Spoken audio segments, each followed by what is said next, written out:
বাড়িতে যখন কেক বানাতে শিখে গেছি তাহলে বেকার টাকা নষ্ট করে কেনার কোনো মানেই হয় না। সেই জন্য বাড়িতেই বানিয়ে নিলাম কেক।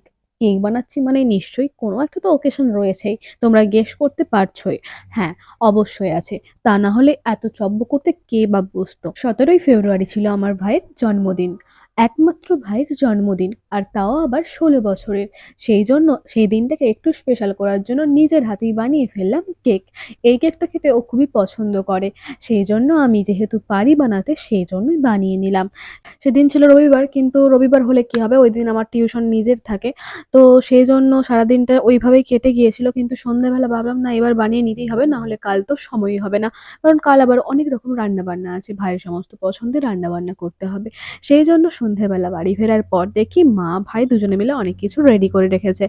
শেষমেশ আমি মূল কাজটা করলাম। কেক বানানোর কাজটা কিন্তু আমাকেই করতে হলো। তাও এবছর ভাইয়ের স্কুল ছুটি আছে, কারণ এখন চলছে মাধ্যমিক পরীক্ষা। আর মাধ্যমিক পরীক্ষাতে ওদের স্কুলে সিট পড়ে। সেই কারণে ওদের স্কুল এখন ছুটি। সেই জন্য ও বাড়িতেই ছিল, তাই টুকটাক হেল্প কিন্তু ও করেছে। দেখো এই কেকটা কিন্তু বানানো খুবই ইজি, ঠিক আছে? বাড়িতে ময়দা, ডিম, দুধ আর একটু বেকিং সোডা থাকলেই আরামসে বানিয়ে নিতে পারো। আমাদের স্পেশালি অরেঞ্জ ফ্লেভারটা খুব পছন্দের, সেই জন্য কতগুলো অরেঞ্জ বিস্কুট আমি ইউজ করেছিলাম। ক্রিমগুলো পরে রেখেছি, ওইগুলো দিয়ে দেখি কিছু কারিগরি করা যায় নাকি। কারণ কেকের ওপর তো ডেকোরেশন কিছু করতে হবে, তো ভাবছি ওটা দিয়েই কিছু একটা করে দেবো। এছাড়াও বাড়িতে ছিল ভ্যানিলা ফ্লেভারটা, তো ওটা একটু দিয়ে দিলাম। এটা কিন্তু বেশ স্মেলটা দারুণ করে দেয়। একটু সাদা সর্ষের তেল দিয়ে ভালো করে মিক্সচারটাকে আমি রেডি করে ফেলেছি। ঠিক আছে? মোটামুটি সন্ধে থেকে করার পর দেখলাম কেকের ব্যাটার রেডি হয়েছে। এরপর সামান্য বাড়িতে থাকা কাজু আর কিশমিশ ভালো করে ছড়িয়ে দিয়েছিলাম। তোমাদের না দিতে ইচ্ছে করলে না দিতেই পারো, কিন্তু আমার ভালো লাগে সেই জন্য আমি দিয়ে দিয়েছি। এরপর ব্যাটার রেডি হয়ে গেছে, আর ওই দিকে কিন্তু মা অলরেডি কড়াই বসিয়ে দিয়েছে বালিটা দিয়ে গরম করার জন্য, তাহলে তাড়াতাড়ি হবে। এরপর আমি একটা থালা নিয়েছি, আর তার ওপর সাদা তেল দিয়ে ভালো করে ব্রাশ করে দিয়েছি। ঘরে থাকা কাগজ কেটে গোল করে শেপ করে নিয়েছি, আর তার ওপর দিয়ে দিলাম কেকের ব্যাটারটা। তোমার যতটা ইচ্ছে দিয়ে দেবে। এরপর একটা টুথপিক দিয়ে ভালো করে নাড়াচাড়া করে দেবে। এর ফলে যে বলগুলো সৃষ্টি হয় না, সেগুলো দেখবে আর হচ্ছে না। এরপর কাজু আর কিশমিশ দিয়ে ওপর থেকে ভালো করে সাজিয়ে দেবে। যখন কেকটা কমপ্লিট হয়ে যাবে দেখবে খুবই সুন্দর দেখতে লাগছে। তো মোটামুটি এখন সুন্দর করে সাজিয়ে নেওয়ার পর দিয়ে দিচ্ছি তাকে গরম করে রাখা কড়াইয়ের ওপর। বালির ওপর একটা স্ট্যান্ড দিয়েছি, তার ওপর কিন্তু থালাটা ভালো করে বসিয়ে দিয়েছি।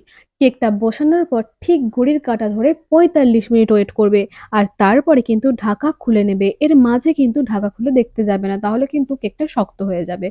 এরপর গরম গরম কেকটা কিছুক্ষণ রেখে যেটা দিয়ে আমরা ওটাকে বসিয়েছিলাম সেই কাগজটাকে ভালো করে কিন্তু কেক থেকে ছাড়িয়ে নিতে হবে। কেকটাকে এখন সুন্দর করে আমরা আনবক্সিং করে ফেলবো। এরপর শুধু হাত দিয়ে দেখবে যে কতটা সফট হয়েছে এই জিনিসটা। এরপর কিন্তু একটা ভালো জায়গায় এটাকে সোজা করে কিছুক্ষণের জন্য রেখে দেবে। ঠিক আছে? এরপর আগে থেকে রেখে দেয়া বিস্কুটের ক্রিমগুলোকে গ্যাসে ভালো করে গলিয়ে নেবে। ঠিক আছে? দেখতে দেখবে ঠিক এরকম হয়েছে। এরপর কেকের ওপর সুন্দর করে এটাকে মাখিয়ে দেবে। দেখবে কতটা সুন্দর জুসি দেখতে লাগছে। আর খেতেও কিন্তু এটা একটা অরেঞ্জ ফ্লেভার কিন্তু লাগবে।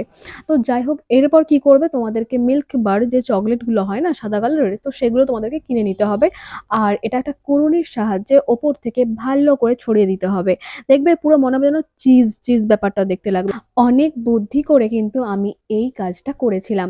সারারাত ধরে ভেবেছি যে কেকটাকে ঠিক কিভাবে ডেকোরেশন করলে সুন্দর দেখতে লাগবে। তারপর মাথায় আমার এই বুদ্ধিটা এসেছিল, তো আমি এইভাবে ডেকোরেশন করে কমপ্লিট করেছিলাম। আর ভাইয়ের জন্মদিনের আগে কিন্তু আমার কেকটা পুরোপুরি কমপ্লিট হয়ে গিয়েছিল। এখন কিন্তু ওকে পুরো সাজিয়ে দিয়েছি কেক কাটার জন্য। তোমার যদি আমার কেক বানানোটা ভালো লেগে থাকে তাহলে তুমিও বাড়িতে ঠিক এভাবে বানিয়ে খাওয়াতে পারো সবাইকে।